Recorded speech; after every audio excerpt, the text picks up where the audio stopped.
Hi, this is Dennis Gage. Thanks for tuning in to My Classic Car. The backdrop for this week's show is the MG98 convention, held this year in and around Hagerstown, Maryland. The host of the event is the MGs of Baltimore Club, and their theme is a drive through history.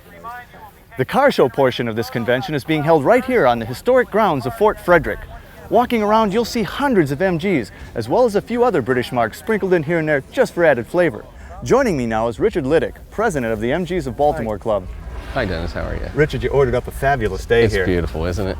It's great. Now you got a lot of MGs coming in here. How many are here? We have about 300 here, and expect maybe another 100 with today's weather. That is great. Now you carry another title though, don't you? Yes, I'm the publicity coordinator for the North American MGB Register. And this is actually an MGB show. Yes, it's our 7th annual international convention. But I also see some T-Series and some MGAs. Yes, the event's open to all MGs. And all British cars for that matter, but it is primarily an MGB register event.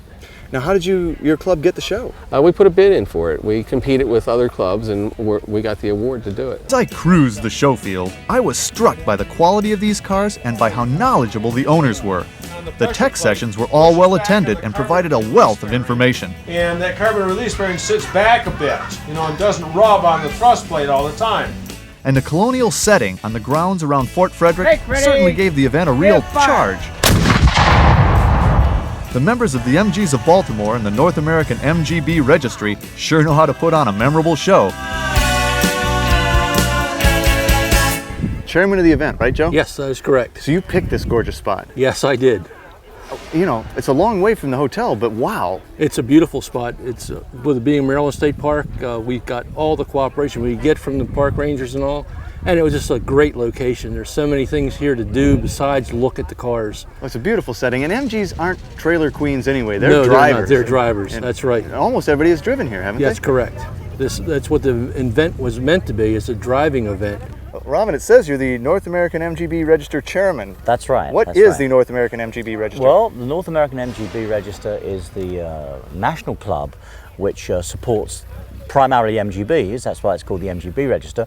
But we also support MG midgets and the sedans, the 1100, 1300 sedan, and all post-Abingdon cars, because the factory closed in 1980 in Abingdon, but they carried on making MGs, and so we're also the register for those. Concourse coordinator, you're the man, huh? Well, not necessarily, man. These people are the men. They're the ones that have the great looking cars that we like to provide out here for good examples of MGs as they came from the factory in Abingdon. Now, the judging here, how's that organized? We organize that with based on condition, quality, authenticity, and originality, with 50% weight so that original cars can compete, as can somebody who's just got done with a restoration. Well, Don, this is pretty unique, being a MGB GT to begin with, but it's right-hand drive, sunroof, and it's got a factory V8. Right. Now, when did you buy this? 1985. In England. In England. And brought it over. Right. And you've driven it here from where? Oklahoma City. Well, I noticed you had in the back some hoses and some spare parts and stuff like a... Oh yes, typical British car. Typical British, any MG owner. There's spare oil back there. Yeah. The necessary things. Well, let's look under the hood, because I've never seen a factory V8 in one of these. What is the engine? It's originally the old 215 Buick, which is now, then Rover got it. Once Rover got it, then it was available for MG's use. Well, I bet it gets up and goes. It will. It keeps up with traffic. Yeah, I bet it does. If you want to pass somebody, you can pass them. Well, Jim, to the casual observer, this looks like an MGB, but it's not, is it? No, it's not. It's a 1969 MGC. Now, the body is really similar, but one of the differences is the hood. There's the bulge here, and why is that in there? The bulge is there to accept a larger radiator. And then how about that teardrop? And the teardrop's there because the top of the carburetors sit right underneath that. And that's an aluminum hood. That's correct. Well, let's lift it up. Okay. Because this is the only 6-cylinder MG made, isn't it? That's correct. So it's a 3-liter car.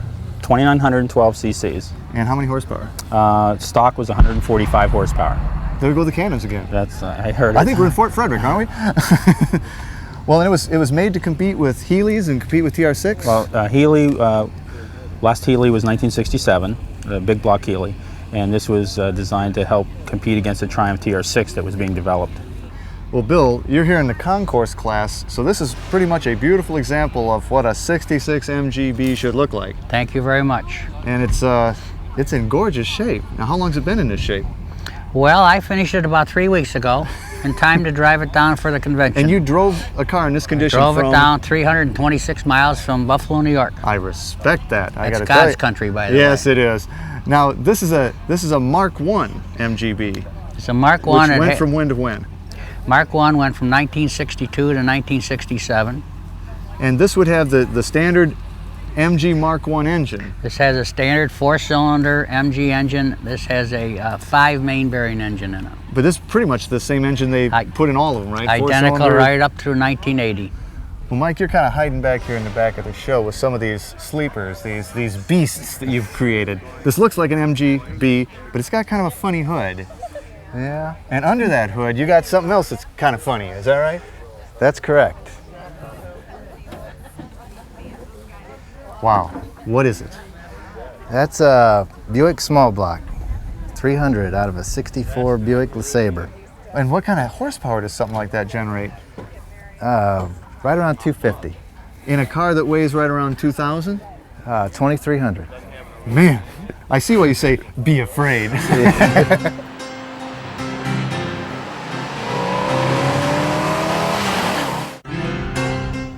Welcome back to My Classic Car and MG98. Our feature this week is about the Mustang Mach I, a muscle car that was inspired by the look and speed of 1960s jet aircraft.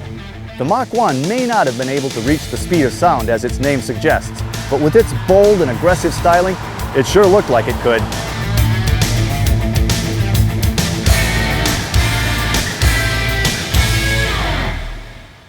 Well, we're in New Albany, Indiana today with Larry Weiss. Larry, welcome to the show. Oh, Dennis, thank you very much. And this gorgeous 70 Mach I. Thank you, thank you. Now, Larry, you know a fair amount about these things, is that right? Well, I'm an MCA Mustang Club of America Gold Card judge for the 6970 Mustangs, and I attend the shows.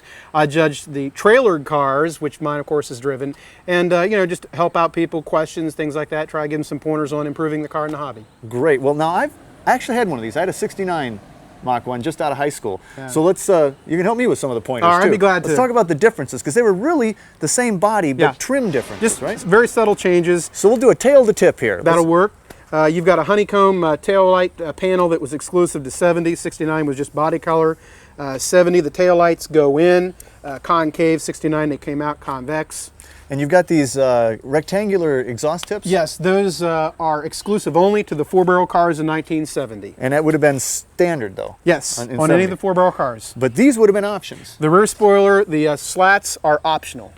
Right, okay. Pay a little more money for that. Now, the other thing that's different is that I guess when Larry Shinoda came over, he said, let's get rid of the bric-a-brac, right? Right. 69, he's coming to town. So they cleaned up the 70 Mach I. They took off the Mustang insignia here. Right, the chrome with the black medallion in the center of the Mustang and the fake rear quarter scoop, that left. And we had a gold stripe that said Mach I in 69, which was replaced in 70 with... just kind of a dye aluminum trim on the bottom panel that said Mach I.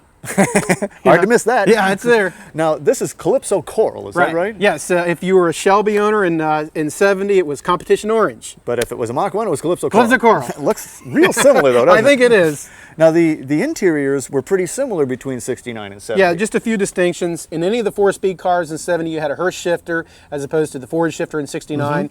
And most notably, 70 was the first year of the locking steering wheel with the ignition relocated on the steering column. 69 and all years back were on the dash. Rim blow steering wheel. Rim blow, I always loved that. It that works. Was so cool. Well, the hood was different too. Because in 69 it was all flat black. Right. And in 70 we went with just the black stripe here, and then these black tape stripes with the engine designation, and that looks like a 428 to me. Make no mistake, Dennis, it is a 428. The big bad 428. Yes, right. The front end in a 70 was back down to single headlights on each side. Yes, that's correct. Because the 69 had duals. Yeah, it was kind of just a one-year thing where they did the 4 headlights. These twist locks were 70? Yes, 70 went to a twist lock to keep that hood down on them hard powers. Well, let's twist them and have a look at this 428 monster. Oh, that's clean. Yes, thank you. That really is beautiful. Now, this was the last year for the 428 in the Mustang, and actually Yes. in all cars. Yeah, in the passenger cars, 70 was it for the FE engines, which the 428 is. What did they rate this engine at? The factory rating was 335 Yeah, horse. yeah, wink, wink, nudge, nudge. Right? Sure, sure. Now, there were a few other differences under the hood here. Yes. 70 had a rev limiter, is that true? Yeah, Ford brought the big brother along in 1970. They put a little electronic nanny on in 1970. About 5,800 RPMs, it would send a signal to the coil and essentially it disrupt the firing order. Stop that, right? Yeah, right. Well, because what would happen was a lot of people take them off, blow the engine, and then Ford wouldn't pay the warranty because they tampered. Now, this is a concourse-driven car. Yes, this is not to be confused with the trailer queen. It's a garage queen. It's a garage queen. But you drive it. I drive it. I love it. If I respect I get in the that. rain, I drive it. I got a little sticker. If you see this car on a trailer, it's Been stolen. Now, is it otherwise, though, concourse accurate? For the purists, there's one notable distinction. The wheels are the 14-inch Magna 500s, which are totally wrong. But everybody's got them. Yeah, it's kind of an accepted by now. It's just got the look, so you have to make some concession to originality for yourself. Well, concourse-driven, let's drive it. Let's do it. All right.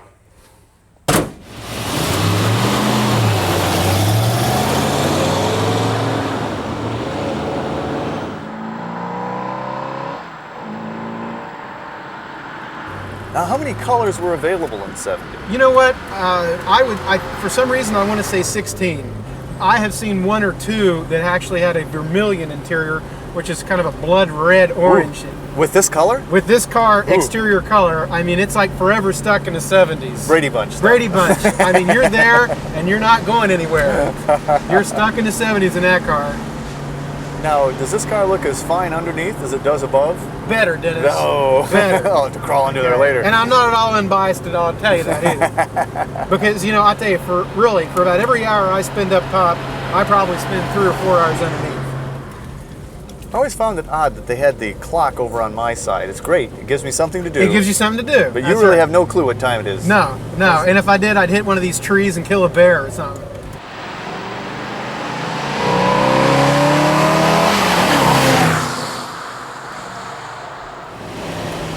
Oh, Larry, this has been a blast. It makes me want mine back. Great, great.